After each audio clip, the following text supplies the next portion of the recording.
শুনো, তুমি ইংরাজি পারো? হ্যাঁ।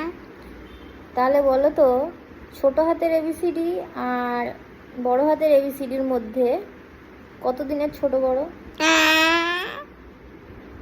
বলো বলো, জানো না?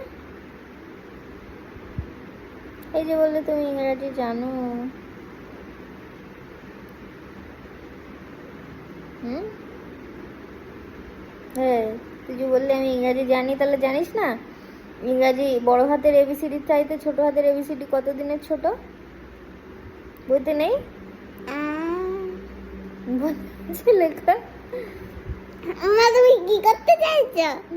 কিছুই করতে চাইছি না, আর কি করবো? ওই যে কালকে ফোনে দেখছিলাম, বুঝলি শুনু, বলছে ছোট হাতের এবিসিডি আর বড় হাতের এবিসিডির মধ্যে কত দিনের ছোট বড়? তারপরে বললো তো তারপরে বললো